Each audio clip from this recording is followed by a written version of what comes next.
पावनेभ्यो वैष्णवेभ्यो नमो नमः। श्री कृष्ण चैतन्य प्रभु नित्यानंद श्री अद्वैत गदाधर शिवासादि गौर भक्त वृंद। बोल हरे कृष्णा कृष्णा कृष्णा कृष्णा हरे हरे, हरे राम राम राम हरे हरे।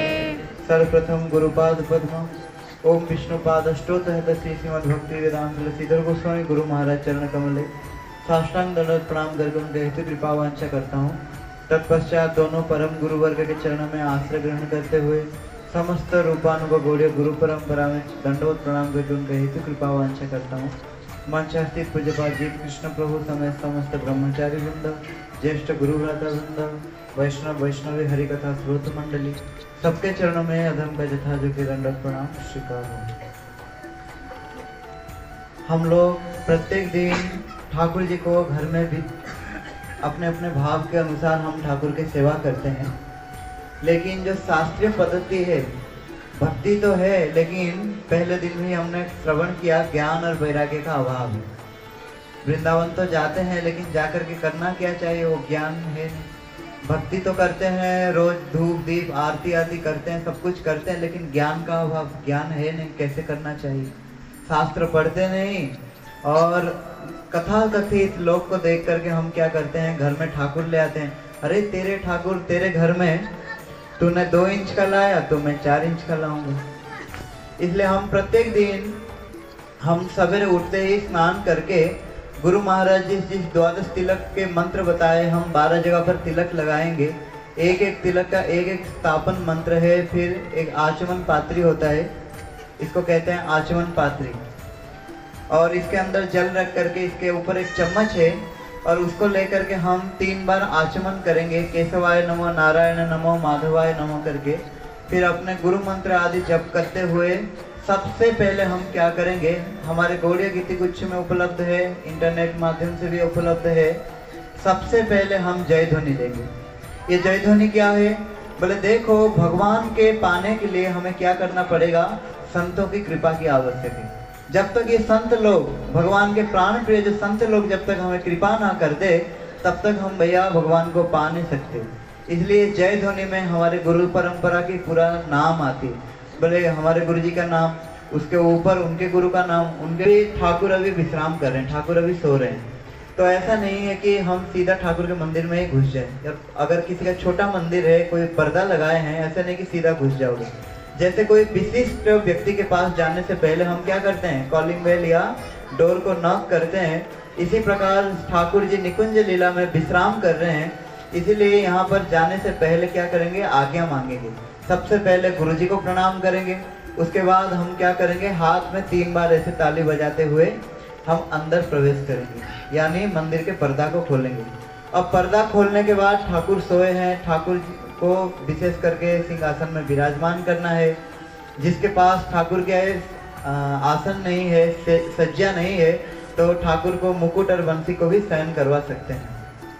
उसके बाद ठाकुर जी को, जैसे हम कोई अगर व्यक्ति सुबह प्रातः काल जैसे उठ रहे हैं, तो उससे पहले उठ के क्या करेंगे, वो सबसे पहले वो लेके घंटी को बजाते हुए लेफ्ट हैंड में घंटी और राइट हैंड में ऐसे पानी लेकर के थोड़ा सा पानी हम नीचे छोड़ेंगे, ताकि ठाकुर जी को मुंह थोड़ा ठाकुर का धुला रहे हैं। अब मुंह धोने के बाद क्या करना चाहिए भैया, पोंछना भी तो चाहिए। इसलिए ऐसे एक छोटा रुमाल सबके घर घर में होना चाहिए।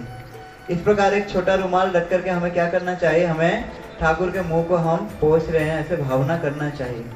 इसके बाद हमें क्या करना चाहिए, जैसे हम ब्रश करते हैं भैया ठाकुर भी तो ब्रश करेंगे, इसलिए इदम दंत काष्टम बोल करके थोड़ा सा जल फिर से ठाकुर के पास, ऐसे ठाकुर के ऊपर नहीं, ठाकुर के पास एक अलग से एक विसर्जन पात्र, एक अलग कटोरा रखो, नहीं तो जल को नीचे छोड़ दो। ऐसे घंटी बजाते हुए क्या करना चाहिए, जल को नीचे छोड़ देना चाहिए। उसके बाद हम करेंगे मंगल आरती। मंगल आरती कीर्तन हमारे गीति गुच्छ में उपलब्ध है। आप लोग गीति गुच्छ बाहर स्टॉल लगा हुआ है, आप लोग ले सकते हैं। वहाँ कहते हैं मंगल आरती कीर्तन। ठाकुर प्रातः काल में, मध्याह्न काल में, संध्या काल में, रात्रि काल में कैसे कैसे लीला करते हैं। सबसे पहले हम धूप देंगे, जिसको कहते हैं अगरबत्ती। सबसे पहले हम ठाकुर को अगरबत्ती दिखाएंगे। बोले कोई कोई लोग ऐसे घुमाते रहते हैं, पूरा गोल गोल गोल गोल घुमाते रहते हैं। बोले ये शास्त्रीय में इसको निषेध कहा गया है। बोले गोल गोल ऐसे नहीं घुमाना चाहिए। अगरबत्ती केवल ठाकुर के चरणों तक दिखाना चाहिए। कहाँ दिखाना चाहिए? ठाकुर के चरणों में दिखा रहे हैं ऐसे भावना करके हमें अगरबत्ती दिखानी चाहिए। नियम है ठाकुर के जो नाभि प्रदेश है, नाभि प्रदेश से ये अगरबत्ती ऊपर नहीं उठनी चाहिए। नाभि से, कमर से ये ऊपर नहीं उठनी चाहिए। इसीलिए यहाँ पर बता रहे हैं केवल चरणों में दिखाना चाहिए। अगरबत्ती कहाँ दिखाओगे? चरणों में। अरे जोर से बोलो। चरणों में। चरणों में अगरबत्ती दिखाना चाहिए। उसके बाद देखो, जिस भी वस्तु हम ठाकुर को अर्पण कर रहे हैं, ऑफर कर रहे हैं, ये हाथ हो जाता है प्रसादी। फिर उसके बाद हमें क्या करना है? थोड़ा सा जल लेकर के हमें ऐसे विसर्जन पात्र से जल पंच पात्र से जल लेकर के हाथ में ऐसे धो लेना चाहिए। उसके बाद हम ऐसे पंच प्रदीप हो या एक प्रदीप हो, जिसके जितना भावना है, सप्त प्रदीप हो, 1000 प्रदीप, 1,00,000 प्रदीप, भैया तुम्हारे भावना के अनुसार।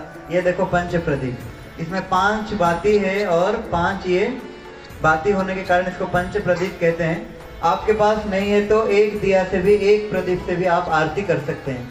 इसलिए जब हम आरती करेंगे, बोले सबसे पहले जो धूप के बाद हम जब दिया दिखाएंगे ठाकुर को, तो ठाकुर के चरणों में सबसे पहले शुरू करके हम ठाकुर के सर्वांग शरीर तक दिखाएंगे। इसीलिए ऐसा नहीं कि बस आरती लेकर के घुमाते रहो। बोले नियम है ठाकुर के चरणों में 4 बार आरती दिखाना चाहिए। कितने बार? 4 बार। ठाकुर के चरणों के उद्देश्य से हमें 4 बार ऐसे आरती दिखाना चाहिए। और थोड़ा सा ऊपर करके ठाकुर जी के जो नाभि कमल है, जो ठाकुर जी के कमर है, उसमें हमें नाभि प्रदेश में 2 बार आरती दिखाना चाहिए। कितने बार दिखाना चाहिए? 2 बार। उसके बाद जब ठाकुर जी के मुखमंडल है, थोड़ा सा ऊपर करके ठाकुर के मुख के लिए हमें 3 शरीर में, ठाकुर के पूरा शरीर में 7 बार आरती दिखाना चाहिए। इसलिए क्रमशः नीचे से लेकर के ऊपर तक चरणों में 4 बार, नाभि में 2 बार, मुखमंडल में 3 बार और सर्वांग शरीर में 7 बार ऐसे हमें आरती दिखाना चाहिए। कुल मिलाकर के 16 बार आरती घुमाना चाहिए। उसके बाद हमने सबसे पहले राधा कृष्ण को आरती किया, ठाकुर को थोड़ा मुंह को धुला रहे हैं ऐसे भावना करके ठाकुर के मुखमंडल पर 3 बार ऐसे शंख को घुमाना चाहिए। कितने बार घुमाना चाहिए? कहाँ? ठाकुर के जो मुंह में हमें इस शंख को 3 बार घुमाना चाहिए। उसके बाद फिर से पुनः प्रसादी हो गया हाथ, फिर से हाथ धोना चाहिए और मुंह धो लिया। अभी अब क्या करेंगे? पोछा भी लगाना चाहिए कि नहीं? इसलिए ऐसे घर में एक छोटा सा रुमाल रखना और ठाकुर के मस्तक पर ऐसे मानो हम पोछा कर रहे हैं, ऐसे भावना करके रुमाल से हमें पोछा लगाना चाहिए। उसके बाद नियम है कि हम ठाकुर को आरती के समय या कुछ अपराध हो गया, हम ठाकुर के चरण में कुछ पुष्पांजलि दे रहे हैं, कुछ विनती कर रहे हैं, कुछ प्रार्थना कर रहे हैं, ऐसे भावना से क्या करना चाहिए? थोड़ा सा हाथ में फूल लेकर के हमें ठाकुर के चरणों में ये फूल देनी चाहिए। कहाँ देनी चाहिए? ठाकुर के चरणों में देनी। इसको कहते हैं चामर, इसको कहते हैं चामर। ये छोटे से लेकर के 1 इंच से लेकर के 100 इंच तक, पूरा 1 फुट 2 फुट तक भी मिलता है, इतना बड़ा बड़ा मिलता है। वृंदावन में जाओगे तो छोटे से लेकर के बड़े साइज तक इसको उपलब्ध है।